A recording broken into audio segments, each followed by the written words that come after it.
चलिए आज शुरू करते हैं इतिहास।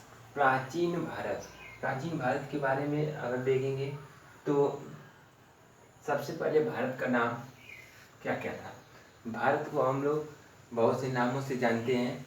इंडिया के नाम से जानते हैं, उसे हिंद भी या हिंदुस्तान भी कहा जाता है, आर्यव्रत भी कहा जाता है और ब्रह्माव्रत भी कहा जाता है, और भारतवर्ष भी। बात ये आती है कि इतने सारे नाम एक साथ नहीं रख रहे। जैसे जैसे हम लोग विदेशी और सभ्यता बदलती गई वैसे वैसे भारत का नाम भी चेंज हुआ। शुरुआत में भारत नाम नहीं था।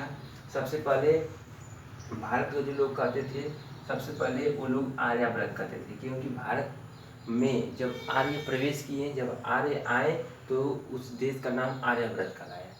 और इसके बाद ब्रह्मावर्त, राजा भरत। देखिए भरत के नाम पर भारतवर्ष पड़ा है। भरत जो राजा थे उनके संतानों को कहा गया है कि भारतवर्ष, यानी कि जितने लोग उनके संतान यानी उनके साम्राज्य में जितने लोग रहते हैं तो उनके नाम पर पड़ गया भारतवर्ष। और जो बाद में यूनानी आए, यूनानी विदेशी, उन्होंने नाम रखा इंडिया। इंडस यानी सिंधु घाटी सभ्यता को सब देखा था तो उन्होंने सिंधु को इंडस बोला था और उसी के नाम पर इंडस के नाम पर इंडिया रखा गया। देखते हैं आगे भारतीय इतिहास के बारे में देखते हैं कि सबसे पहले भारतीय इतिहास को पढ़ने से पहले हम लोग प्राक इतिहास पढ़ते हैं।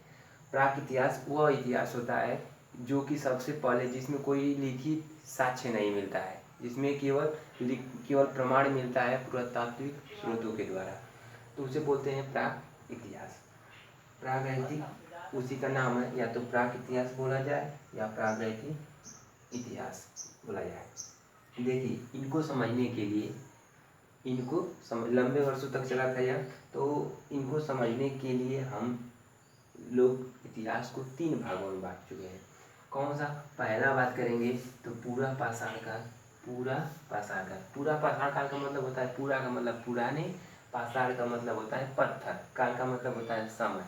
उस समय की बात की जा रही है जिस समय के पुराने पत्थर, सबसे पहले पुराने पत्थर का समय था, पुराने पत्थर का समय था, उसको बोलिए पूरा पाषाण काल। मध्य पाषाण काल क्या होता है कि जब मध्य का मतलब होता है कि न तो पुराना न तो नया पत्थर, यानी कि समकालीन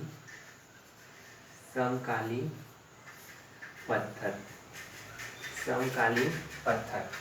और नव पाषाण काल का मतलब होता है नए पत्थरों के युग, नए पत्थरों से युग।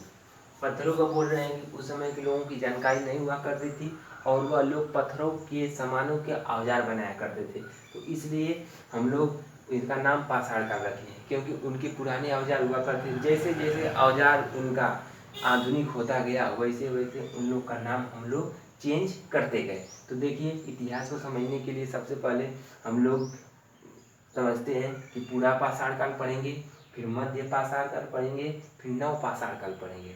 और इतना करने के बाद देखिए पूरा पाषाण का मतलब पुराने पत्थर वाला समय, मध्य पाषाण का मतलब समकालीन यानी न तो नया न तो पुराना, बीच वाला पत्थर जो होता है समकालीन, उससे हथियार बने थे। तो उस समय की जो लोग रहते थे उनका, तो उसको हम लोग बोल दिए गए मध्य पाषाण काल। और नव पाषाण काल का मतलब नए पत्थरों वाला समय, नए पत्थरों वाला युग।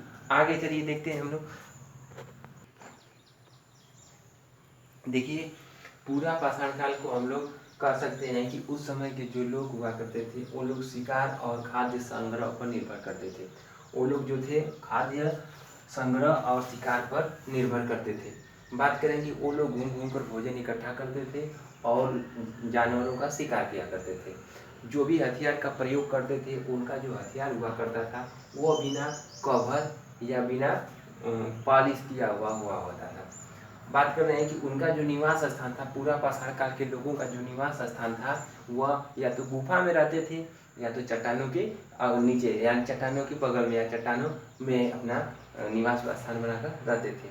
उनके द्वारा जो प्रयोग किया गया औजार था, पूरा पाषाण काल के जो प्रयोग किया गया औजार था, वो लोग कुल्हाड़ियों का प्रयोग करते थे, छुरा का प्रयोग करते थे, ब्लेड का प्रयोग करते थे और कुदाली का प्रयोग करते थे। कभी कभार तछड़ी का भी प्रयोग किया कर दिए थे।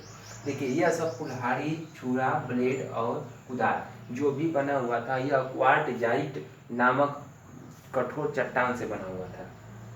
जो बनाने वाले थे क्वार्टजाइट कठोर चट्टान से बने होने के कारण उस समय के पुरुषों को जो कहा गया वह क्वार्टजाइट पुरुष कहा गया, क्योंकि क्वार्टजाइट पूरा पाषाण काल के जो पुरुष जाति थी उनको हम लोग निग्रो के नाम से जानते हैं।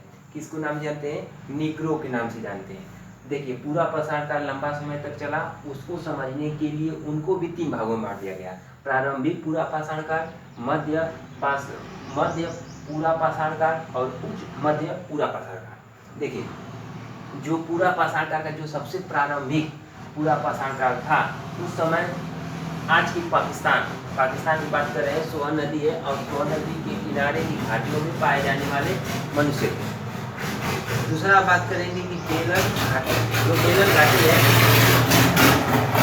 घाटी है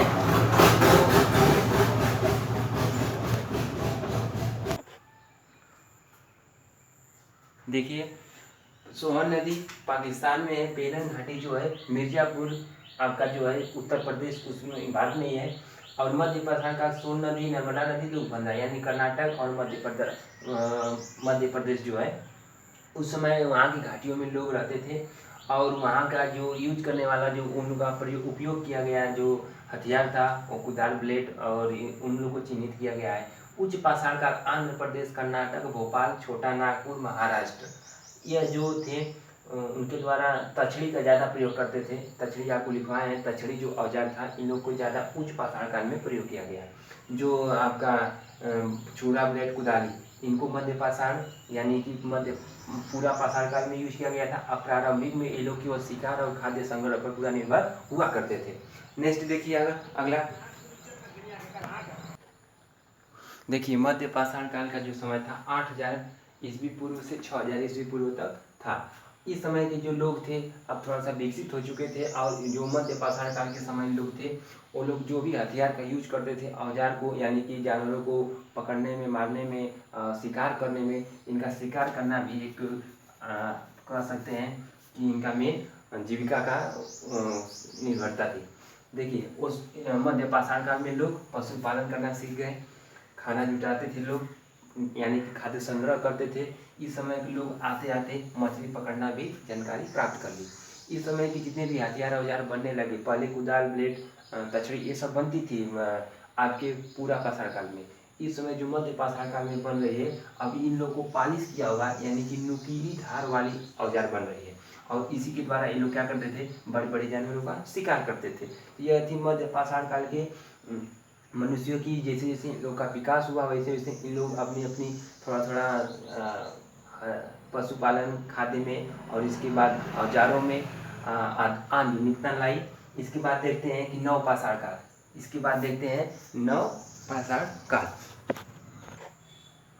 देखिए नव पाषाण काल का जो समय था 6000 ईस्वी से 1000 ईस्वी तक था।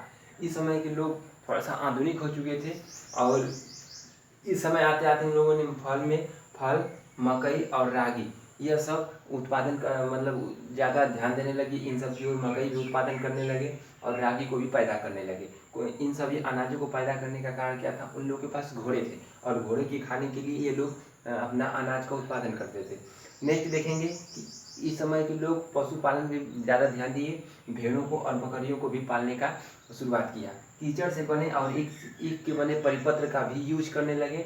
दूसरी बात इन लोग अब बसे एक तरीके से जैसे कहीं पर बसा जाता है तो 4-6 लोग मिलकर घर बनाने लगे और उनका घर जो बनता था वह आयताकार किस्म के घर बनने लगे। यह लोग जो घरों में यूज करते थे खाने पीने के लिए वो अब मिट्टी के बर्तन भी बनाना सीख लिए और मिट्टी के बर्तन को बनाकर उसका उपयोग करना सीख लिए। आग की खोज यानी कि कहेंगे तो आग की खोज नव पाषाण काल में ही हुई यानी कि उन लोगों ने आग को भी पहचान लिया और आग को पहचान करके शिकार जो भी करके लाते थे आग में इसको भूनकर और इसके बाद इन लोगों का आहार बनाकर खाते थे। तो उन लोग को आग का परिचय भी इसी काल में हुआ और जो भी मिट्टी का बर्तन बनाते थे उनको पेंट या सजाने का काम भी उन लोग करते थे, घरों को भी सजाते थे। उन लोग का ये जानकारी आधुनिक हो चुकी थी नव पाषाण काल युग में, थोड़े पूरा पाषाण काल युग से बहुत ही बेहतर हो चुके थे। यह लोग एक ग्राम तरीका से वह नव पाषाण काल युग में वह जीने लगे। अगर बात करेंगे कि इनके जो द्वारा कुम्हार का जो पहिया होता था, यह उस समय के लोग खोज लिए थे। पहिया का भी खोज करेंगे तो इसी काल में हुआ था। जो पहिया पहिया का खोज और आग की खोज, बहुत बार पूछा जाता है कि पहिया की खोज और आग की खोज किस काल में हुई थी, तो नवपाषाण काल में हुई थी। कुम्हार की पहिए का खोज इसमें उन लोगों ने किया और